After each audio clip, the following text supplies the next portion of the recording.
What's up, YouTube? Welcome to my favorite songs of the second quarter of 2017. Before we get to all these mid-year lists that I have lined up, I'm gonna do 3 on this channel and I'm gonna do 1 on my written blog as well. We're gonna bang out this quarterly playlist that I like to do. Basically, I just pick like 15 songs that really defined this chunk of the year for me, and I give you guys my 2 cents as to why. As usual, you'll find an accompanying Spotify playlist in the description box, which also will have some honorable mentions on it. Personally, I felt like there was way more to choose from this time around. I thought that these last few months of music were way superior to the beginning of 2017, which shouldn't shock anybody because around now is that time where everyone's trying to get those summer bangers out there. They're trying to tour off a product. All these giant summer tours that happen, it helps to have an EP or a single or a new album or something substantial that you're promoting. So around springtime, that April to June sweet spot, before everyone kind of gets involved in their summer vacations and they go off to camp and everything, that little sweet spot that we just lived in is generally, at least to me, when that music release calendar really kicks into full throttle. So this list is just alphabetical by artist. There's no ranking or anything. To me, it seems pretty futile to try to pit R.L. Grime against Kendrick Lamar, against Lady Antebellum. Like, what does that accomplish? So just think of this more as like a celebration of some of the songs that made the last few months of my life a little more bearable. So kicking off the list is All Time Low with the song Ground Control. With their new album Last Young Renegade, which I reviewed on this channel, the band more or less gave us a run-of-the-mill, lightweight pop-punk record, emphasis on the pop. But this one track, Ground Control, really leapt out of the track list as a standout song that sounded nothing like the rest of the record. Ground Control is actually a collaboration with indie pop duo Tegan and Sara, which is something that I never saw coming. I'm not sure who did, but lyrically it's like got an astronomy-themed romance to it. Production-wise, it is so richly layered with just guitars on keyboards, on more guitars. Vocally, of course, since there's interplay between several different vocalists, the harmonies are just stacked to the ceiling, and all of that makes this chorus so fucking massive that it actually makes me feel like I'm being launched into space. Next up, B.O.B. with the song Middleman Mr. Mister. Reviewed his new album Ether on this channel, didn't like it, but loved this track, or pair of tracks rather. The first half of the song Middleman is this poignant and at times venomous tirade against the music business as B.O.B. has experienced it. And let's be honest, who better to cover this topic than a guy like B.O.B. who started off so enormous and then kind of went cold. So that whole career arc that he's had, I think gives him a real unique take on some of the darker side of the music business. And the second half of this song, Mr. Mister, is this bouncy, piano-driven cut with these clever lyrics that stick to a motif and a real fun flow from B.O.B. It's a great track on an otherwise pretty lousy album. Brother Ali, another artist I reviewed on this channel, gave us what might be my hip-hop album of the year with all the beauty in this whole life.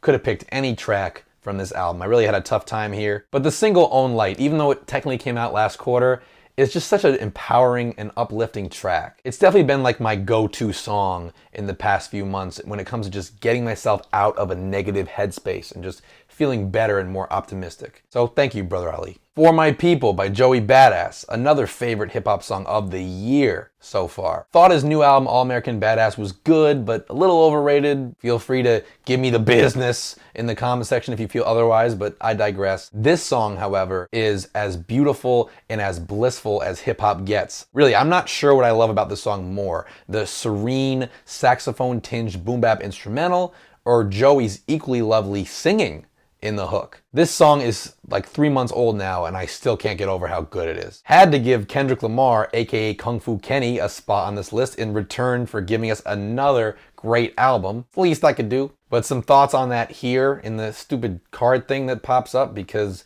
I can't annotate these videos anymore because YouTube sucks, but I digress. Element in particular is one of the catchiest songs that Kendrick Lamar has ever written, and that's saying a lot given the back catalog that this man has already amassed. I also think it's so cool how bare a track like this is sonically as opposed to the very dense nature of a lot of his last album, To Pimp a Butterfly. This song, and a lot of the songs on Damn, is an example of Kendrick Lamar doing a lot with a little. The Stars, Lady Antebellum. Look, I'm trying with the country. I am trying to acquire a taste for it. And every month there's 2 or 3 albums that I give a shot in the hopes that something will pleasantly surprise me.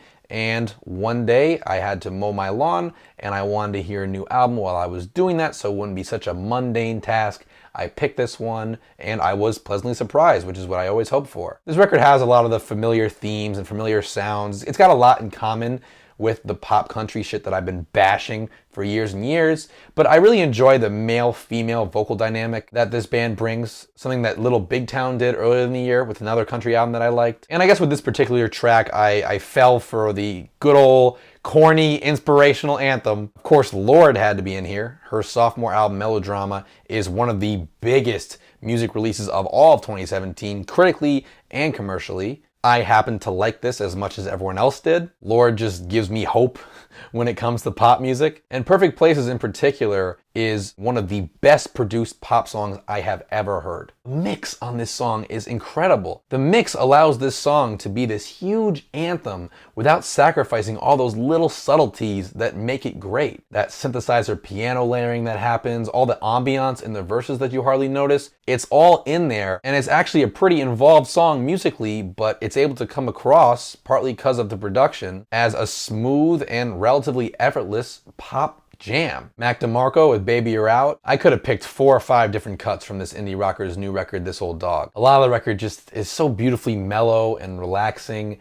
and DeMarco has this real charming personality that shines through some of the sparser arrangements. Baby You're Out I guess I chose just because it has this completely irresistible bouncy bass line to it, and as weird as it feels to say, it has sort of a cuteness to it. Like, all I can picture when I listen to this song is like a toddler running around the yard playing. Don't Come Down by The Maine. I am not a fan of The Maine, nor am I even a big pop punk guy, but I really liked their new record, Lovely Little Lonely. Bunch of killer tracks on there. And Don't Come Down is the super fun, energetic opener that really sets the pace. And later on in the record, a couple of tracks get a little moodier, but this one up front is just pure exuberance. I know I just said that I'm not this pop punk aficionado, but another great pop punk record came from one of the genre's pioneers, really, New Found Glory. So many great songs on their new record, Makes Me Sick. And the album is called Makes Me Sick. It's not that it makes me sick how many good songs there are. It actually makes me pretty happy and makes me look forward to listening to the record. But Blurred Vision is my favorite, and I only need to give one reason for that. The post-chorus section. As soon as you hear that, you'll know exactly what I mean.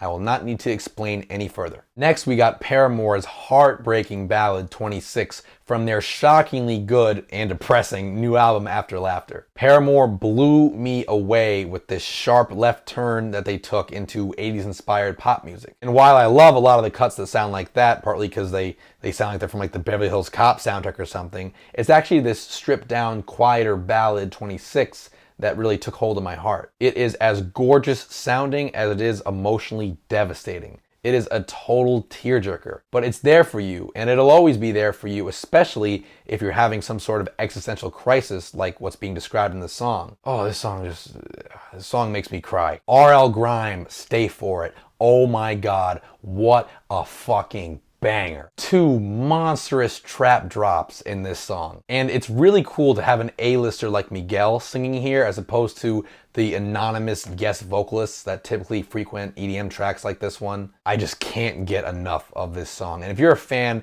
of electronic music or just party music in general, do not sleep on this. The full blog post that I did about this song, I gave it a good 300-400 words, is in the description. You should probably read it and then listen to the song, and then read it again for good measure, and then enjoy the fuck out of this R.L. Grime song. I cannot wait to hear what he does next. I hope he continues to, I guess, set a precedent for high-profile EDM collabos that are not like pop house, like David Guetta or Swedish House or anything. Next up is YFN Lucci with the track Heartless, featuring Rick Ross and Bigger Rankin. I've been really enjoying Lucci's sound, which I affectionately refer to as trap balladry. And just to be clear here, not the kind of trap that R.L. Grime makes, we're talking about a subgenre of hip-hop now. I just really dig his style of trap, which is, it's slowed down, it's piano-driven often, it's melody-driven, there's his twisted brand of singing. I first kind of got acquainted with this with a track that YFN Lucci did on the last Yo Gotti mixtape, which I reviewed on this channel. And ever since then, I've been keeping an eye on him, and his new project came out, and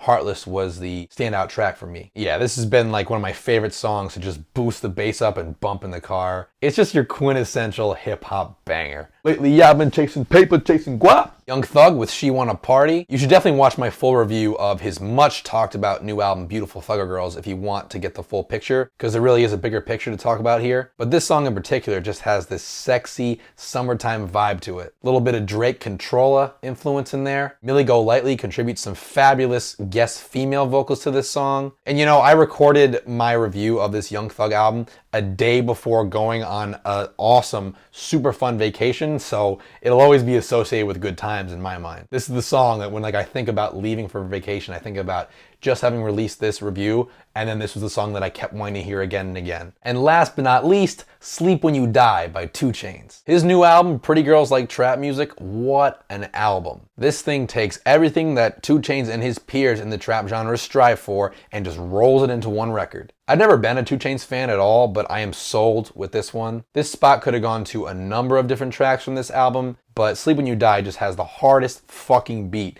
And it also has the greatest 2 Chainz line of all time. I got a bank account, got another bank account, got another bank account. Like, what pure poetry. So I really hope you guys enjoyed this list of jams from the past few months that I may have had a particular taste for. Most of all, of course, I just hope that I turned you guys on to a few great songs that you may not have heard or just may have missed the boat on. And yeah, I can't wait to get into these mid-year lists, so definitely stay tuned for those. As always, thanks so much for watching. Be sure to subscribe, leave a comment, or shoot me a message so we can continue to talk music, and I'll see you guys soon.